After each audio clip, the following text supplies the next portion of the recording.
Laisang amadi Rasi wari sanari.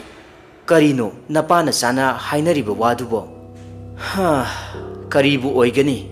Mathi ponglakli dana. As, mui pabung, aidi yam kire. Isa singse, solakadra haina yamna pakhale. Laisangna hairak lammi. Aisu kari haigadoribano khangdre. Maiba maibi loina surabani khuram libase. Adubu ahongbagi mamidi amatu uba phangde. Pharese. Sakto loisilaklaba natra. Nacha singse kaururage. Sakto chathongnaba tausi. Hoi hoi kaubiraklo. Aisu sakse thidoklamlage. Laisangdo macha singna lairiba ka aduda lai. Achauba, yaima, laone. Sakse chathoknurasi. Haima, thoibidi tungkraba. Amukta haudo use. Larik paw hairaga tumlaga lairamlen se. Atombi, se haugatlo. Chak loire. Thoibido ningai tauраklami tumningbagi mayaina. Ai chak chaningde. Maduda nongyaina hairami.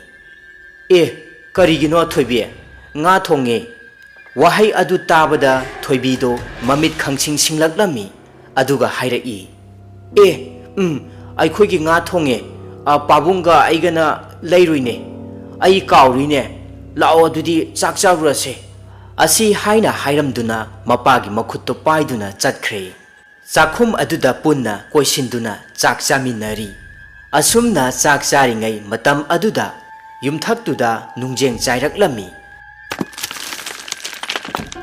Chak charamba singadu chap lepi. Aduga macha singda yenglai. Kaisu natte. Chak singdo chathoklo. Asi haiduna makha tana chak chaba hawi. Imung aduda thokliba mayam sing adu akibagi masak ngaktani. Adubu pambai leitraba laisang amadi mahaki nupi Rasidi tuminna khangduna adumak leiri. Nongmagi suraga chajaba imungni. Ingkhol ado yonthoke hairabasu haujikti lobinaba mi kanasu leitre. Atopa leirage hairabasu kadaidagi sena laigani. Asumna chak tokladuna imungi thabak ingkhang sing adu loisillamduna magi tumpham kada changnakre. Ngasidi imung ado karisu thoidokpa tawraktre. Lairiba sing adu ngasidi nungaina adumak tumthakre.